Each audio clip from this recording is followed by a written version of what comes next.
Looking for excitement? Chumba Casino is here. Play anytime, play anywhere. Play on the train, play at the store, play at home, play when you're bored. Play today for your chance to win and get daily bonuses when you log in. So what are you waiting for? Don't delay. Chumba Casino is free to play. Experience social gameplay like never before. Go to Chumba Casino right now to play hundreds of games, including online slots, bingo, Slingo, and more. Live the Chumba life at ChumbaCasino.com. No purchase necessary. VGW Group. Void where prohibited by law. 21 plus. Terms and conditions apply.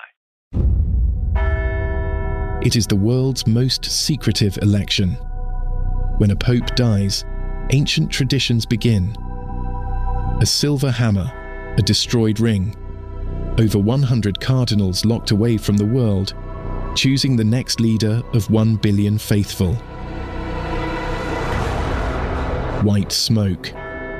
The path to a new pope, from Calaroga Shark Media, wherever you get your podcasts.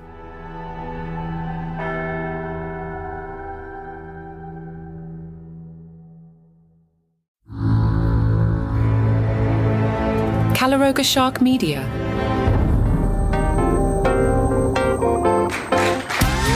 Hello, I'm Johnny Mack, and I missed you. I'm back from Dublin, and I'm back live, back in the mix.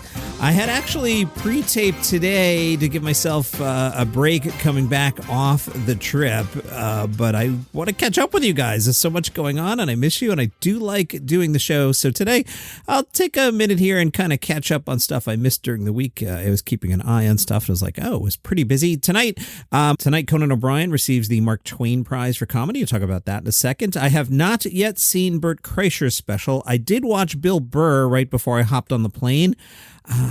Not feeling it, Bill. And so I was thinking about this. I haven't really liked any comedy specials this year, and I was thinking about it, and I'm like, all right, are you just like cranky? And I'm not cranky. I think what's going on is that everybody who's released so far this year is on like their 5th or 6th special. So like, all right, yeah, Bill, I know what you do. And Gabe Iglesias, yeah, I know what you do, etc. And I think it's that comedy needs some new voices out there. I think the big streamers are putting the same people in front of us over and over and over again. You know, that's the algorithm, right? You put up a special and people watch it. And I haven't seen Bert. Maybe it's the best special of the year. I haven't seen it yet. But you put up Bill Burr and people watch it. You put up whoever. I'm not here to bash. And yeah, people will watch it. And I just think maybe it's the comedy snob in me, or maybe doing this every day, or the fatigue. But I just feel like we need some new here. I'm also getting the vibe that the buzz on Mulaney's show is pretty bad. I haven't seen episode 2 yet, but I'm not seeing glowing reviews that this is the greatest thing ever. That's kind of surprising to me. So we'll get into all that, but let's start with Conan O'Brien. He receives the Mark Twain Prize for Comedy tonight. They're keeping under wraps who the lineup is, so that should be pretty interesting. I'll catch up on that on Tuesday's program. You know, I don't have tickets, so I can't even stay up late Sunday and tell you what happened. I'll have to have others tell us what happened. I'll tell you about that on Tuesday's show. This is the first major ceremony at the Kennedy Center since Trump took control. The media is curious whether or not anyone will take shots at Trump at the event. We'll keep an eye on that. That should be pretty interesting. Kepi Magar, who co-founded the Twain Prize, calls it one of the cornerstones of the Kennedy Center. Peter Marks from the Washington Post calls it the Nobel Prize for Comedy. Wow. The Mark Twain Prize started in 1998. Your winners, Richard Pryor, Jonathan Winters, Carl Reiner, Whoopi Goldberg was the 4th in. Wow, that's just, of all the people you could honor, Whoopi Goldberg 4th, that seems way too early. No offense, Whoopi, but way too early. Bob Newhart, Lily Tomlin, Lorne Michaels, Steve Martin, Neil Simon, Billy Crystal, George Carlin, not until 2008, and it was posthumous. 2009, Bill Cosby, rescinded in 2018. Tina Fey, Will Ferrell, Ellen, Carol Burnett, Jay Leno, Eddie Murphy in 2015, Bill Murray, David Letterman, Julia Louis-Dreyfus, Dave Chappelle in 2019, Jon Stewart in 2022. I guess we had a COVID gap in there. Adam Sandler, Kevin Hart, and now Conan O'Brien. Conan was not their first choice, apparently. They wanted to award it to Catherine O'Hara, who originally accepted. O'Hara then declined the award. Some speculated that was because of the presidential election results. Her manager, Mark Gervitz, told the Washington Post it was nothing more than a scheduling issue. She had to decline way before all the crazy Trump stuff happened. They scrambled and then picked Conan just 2 months before the ceremony and much later than usual. My spidey sense is tingling. I hope everything is okay in the O'Hara family, but if this thing is scheduled months out, Like if you came to me today and said, hey, you're going to win the Comedy Podcast Award, it's in August. Like, okay, I'll block out the date. And I'm definitely not going to go, yeah, and then be like, oh no, I want to go on vacation that week. I would just move my vacation. I don't know. Maybe someone in the family's getting married or grandma's not feeling well. I get it. There has been a lot of Conan press. He will return to host the Academy Awards next year. That is good. He also revealed an opening that got cut, saying the Academy refused to let him put clothes on an Oscar to lay it down horizontally. On his podcast, Conan said the Academy refused to let them put clothes on an Oscar. The bit would have been, we're fighting about things couples fight about. At one point, I thought, wouldn't it be great if it's just on the couch? Let's lay it on a really big couch and I'll be vacuuming and say, could you at least lift your feet or could you at least get up and help load the dishwasher? I want to do it. And they said, no, that can't happen.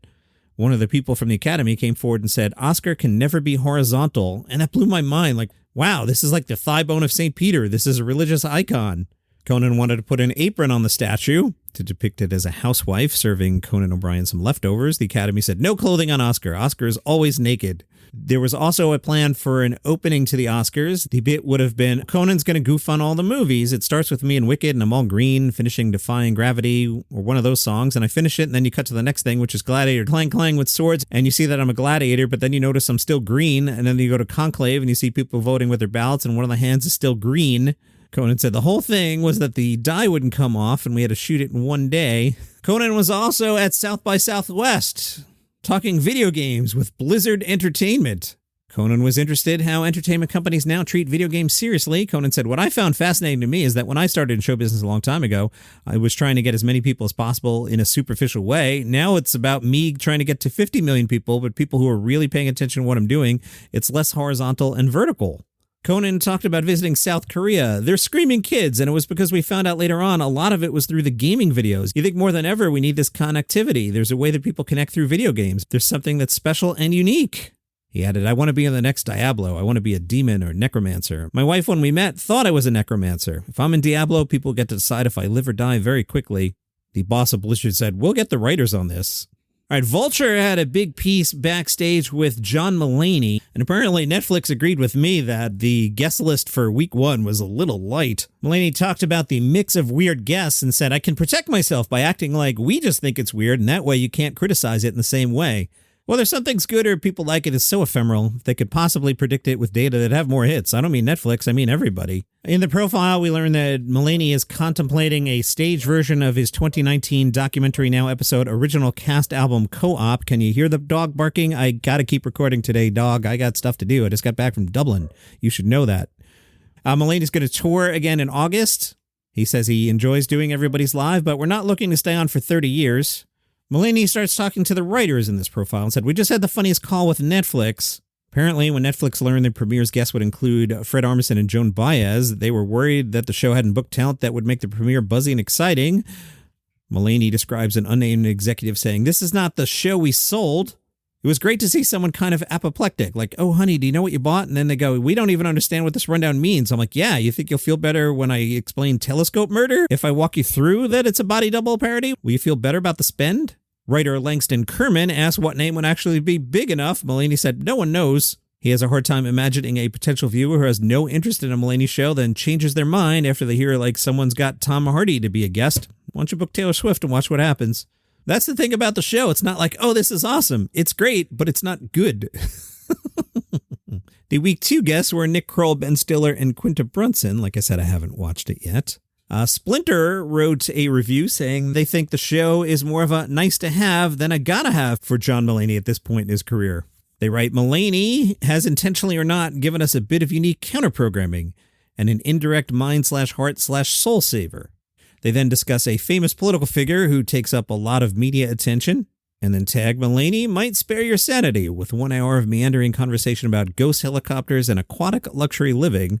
For that reason, it's hitting in the right way at the right time, right? I have to catch up on that. One story that I really wish I had been around for, on Gossip Corner, Tracy Morgan throwing up at the Knicks game. How much fun!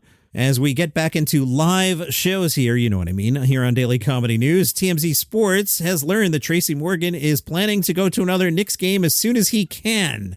Is he busy? I mean, the Knicks play like 3 times a week. Doesn't seem that hard. In case you missed it, in case you were out drinking in Dublin every night, Tracy Morgan was hospitalized on Monday after a bad bout with food poisoning. Caused him to throw up all over the MSG floor during a Knicks game against the Miami Heat. The Garden has made it clear they'll welcome him back with open arms whenever he's ready. 50 Cent gave him the business and posted a graphic photo and commented, "Damn, Tracy, WTF going on, bro? Too much Branson cognac, LOL." Tracy, in a statement on Instagram, said, "Thank you for all your concern. I'm doing okay now, and doctors say it was food poisoning. Appreciate my MSG family for taking such good care of me, and I need to shout out the crew that had to clean that up. Appreciate you. More importantly, the Knicks are now 1-0 when I throw up on the court, so maybe I'll have to break it out again in the playoffs."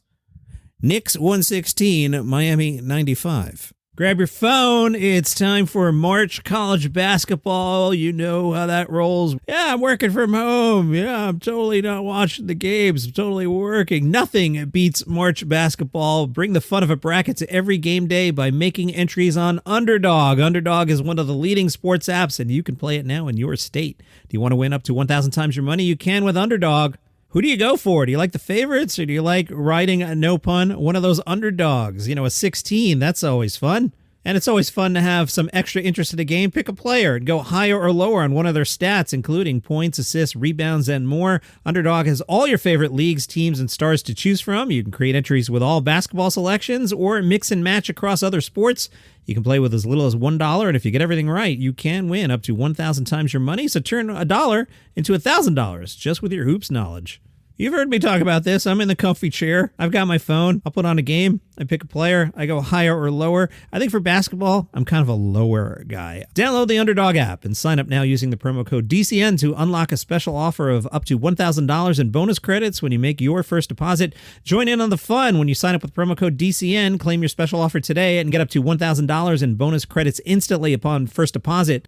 Must be 18 plus, 19 plus, Alabama and Nebraska, 19 plus in Colorado for some games, 21 plus, Massachusetts and Arizona, and present in a state where Underdog Fantasy operates. Void where prohibited. Terms apply. Concerned with your play, call 1-800-GAMBLER or visit www.ncpgambling.org. Arizona, 1-800-NEXT-STEP, 1-800-639-8783, or text NEXT STEP to 53342. In New York, call the 24/7 HOPE line at 1-877-8-HOPE-NY or text HOPE-NY 467-369. Underdog app, promo code DCN. Hello, it is Ryan, and we could all use an extra bright spot in our day, couldn't we? Just to make up for things like sitting in traffic, doing the dishes, counting your steps, you know, all the mundane stuff. That is why I'm such a big fan of Chumba Casino. Chumba Casino has all your favorite social casino-style games that you can play for free anytime, anywhere with daily bonuses. That should brighten your day a little. Actually, a lot. So sign up now at ChumbaCasino.com. That's ChumbaCasino.com. No purchase necessary. VGW Group. Void where prohibited by law. See terms and conditions. 18 plus. Bill Burr was on The View on Thursday. Can you think of anything less cool for Bill Burr to do? Why is Bill Burr going on The View? Are View viewers going to be like, oh, I really like this Bill Burr person? What is that booking? Why did you do that, Bill? I'm trying to do Synergy. No, Hulu. Yeah, Hulu is Disney is ABC. That's what that's about. Okay. In the industry, we call that a car wash tour where you go on everything owned by your corporate overlords. So that's what that is. That's Hulu, ABC, making him do The View. It's just a stupid booking for Bill. It's just dumb. He doesn't belong there. Seems Mrs. Bill Burr agrees with me. He told the cast of The View, my wife's freaking out that it's coming on the show. She was like, who the hell booked you on that show? You say all this dumb stuff about women. Don't go on that show. Joy Behar asked Bill Burr, is there anybody getting your ire up these days more than usual? Burr replied, the nerds that own the politicians, all these tech nerds that want to build robots because they don't know how to talk to hot women. They're going to take over the world. They're literally going to replace us. We're like beta right now, and they're coming out with the VCR. And I think Elon's got the rockets going because they realize there's other Earths out there, and they're going to trash this one because they don't have any concern for it. And they're going to move on to the next Earth. And, you know, everybody's going to be standing down here with their blue and red ties going, wait a minute, I was on your side, and they're just ready to leave. Sounds like Bill was trying out a new chunk on Joy Behar. Bill was also on The Tonight Show telling Jimmy Fallon billionaires are not happy having $1 billion. Why does Elon Musk dress like he just got out of a Hot Topic? I'm so sick of that guy trying to rewrite his origin story like he was Matthew McConaughey pulling into the high school.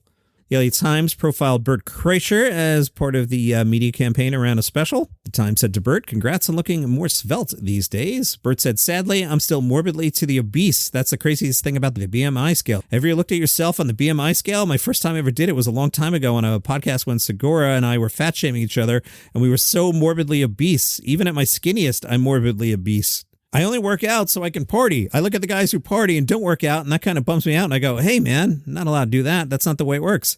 Every dad I ever knew growing up, if they had beers, they were very active. Maybe they have drinks on a night out, but in the morning they wake up and go play basketball, go fishing in the morning. My dad ran marathons, so it got ingrained in me. If you're going to go out and have fun and party, then you got to pay the tax in the morning. I'm still fat, and I work out really freaking hard. I just benched 325 pounds. But I'm still just doing it, so I feel better about myself when I wake up in the morning, and I'm like, last night was a long night, but I'm going to go work out.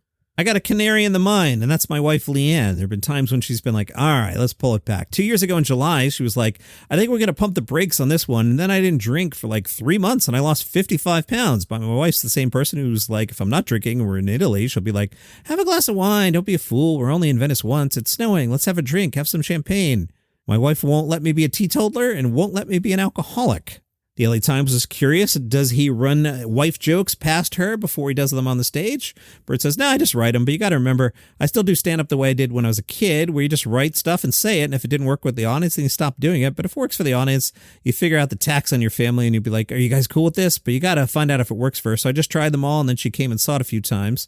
And there was a little process in this one because I wrote material on the road and I told it so much and it was an aggressive tour that I kind of lost the smile in it.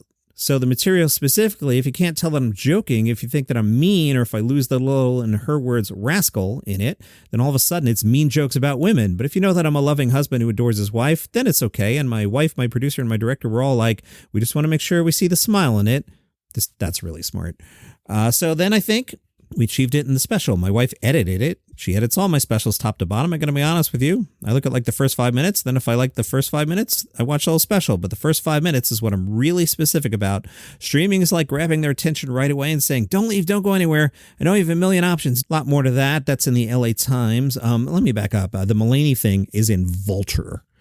You definitely want to catch up on that one. That was a really good read, and I just barely skimmed it. What else happened? Brett Goldstein announced a special for HBO. It's titled The Second Best Night of Your Life. It will debut sometime in April on HBO. In a statement, Brett said, I'm so excited to do my first special not on TV, but on HBO. Nina Rosenstein, Executive Vice President of HBO Programming, gave this extremely cool quote. We all know Brett as an incredibly gifted writer and actor, but his roots are in stand-up. He has a razor-sharp, dark sense of humor and is the perfect combination of British gentleman and cheeky troublemaker. And did you catch this one? A Russian comedian apparently was arrested while trying to leave the country after he was publicly denounced for allegedly mocking war wounded.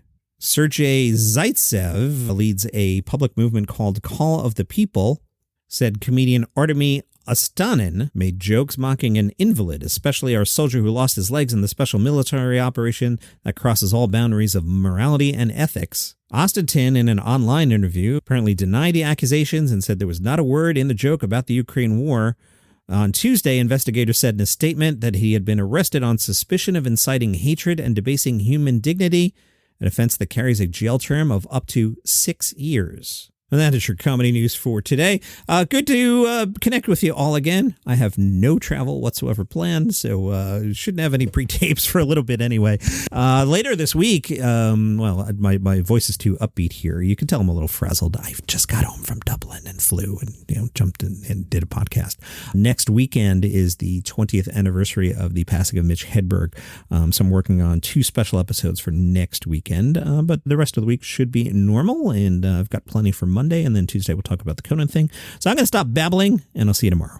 It is Ryan Seacrest here. There was a recent social media trend which consisted of flying on a plane with no music, no movies, no entertainment. But a better trend would be going to ChumbaCasino.com. It's like having a mini social casino in your pocket. Chumba Casino has over 100 online casino-style games, all absolutely free. It's the most fun you can have online and on a plane. So grab your free welcome bonus now at ChumbaCasino.com. Sponsored by Chumba Casino. No purchase necessary. VGW Group. Void where prohibited by law. 21 plus. Terms and conditions apply. It is the world's most secretive election. When a pope dies, ancient traditions begin.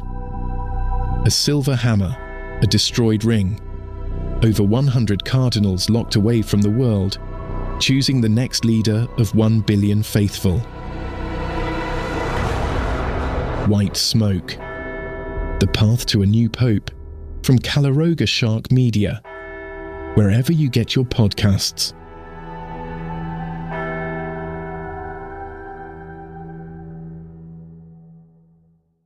If you're fascinated by UFOs, aliens, ghosts, demons, cryptid creatures like Bigfoot, Chupacabra, and Mothman, then I have the show for you, The Paranormal 60 with Dave Schrader. Each week, we investigate different claims of the supernatural and try to shed light into the darkness, bringing you the top guests and experts from around the world. Enter the fray. Then join me, Dave Schrader, your host, as we investigate all aspects and claims of the supernatural and paranormal. Listen on all of your favorite podcast platforms: Good Pods, TuneIn, Pocket Casts, Deezer, Player FM, Amazon Music, Audible, Podcast Addict, Podchaser, Google Podcasts, Castbox, Spotify, iHeartRadio, and Apple Podcasts. The answers to life's biggest questions and miracles and mysteries awaits you. So join me each week, 2 brand new episodes of the best in paranormal podcasting, The Paranormal 60 with Dave Schrader.